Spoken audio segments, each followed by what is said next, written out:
Hello YouTube and welcome. I've had a request from a viewer for my render settings, so here goes. First off, I need to say that I record using NVIDIA Shadowplay at 60 FPS and 50 Mbps.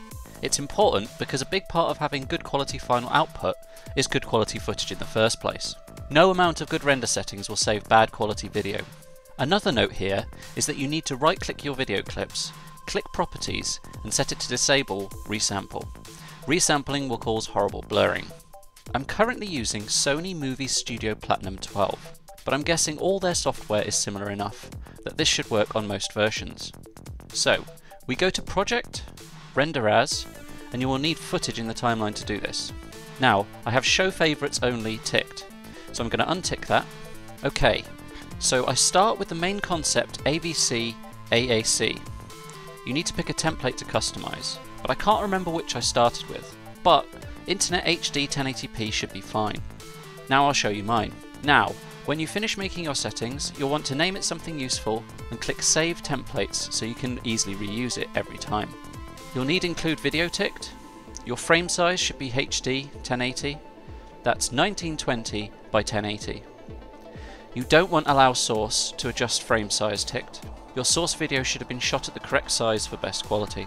Profile should be set to high. Frame rate should be 60 for best quality, although again, if you haven't shot at 60, you should probably stick to the frame rate you recorded at.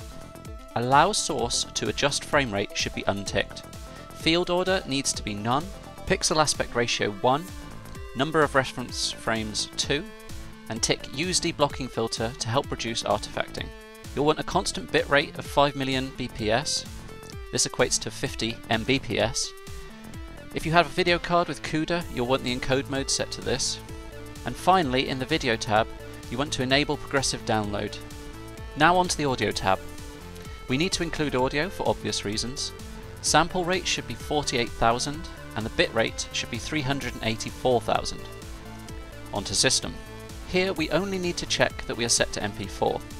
In Project, we need video render quality set to best, and you don't need to worry about stereoscopic 3D mode. So don't forget to name them and save them.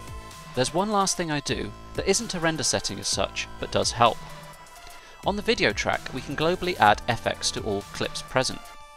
I use color corrector and sharpen. In color correction, I basically just bump the saturation, gamma, and gain to brighten and lighten the footage. And then in sharpen, I just add a slight sharpness to make up for YouTube compression.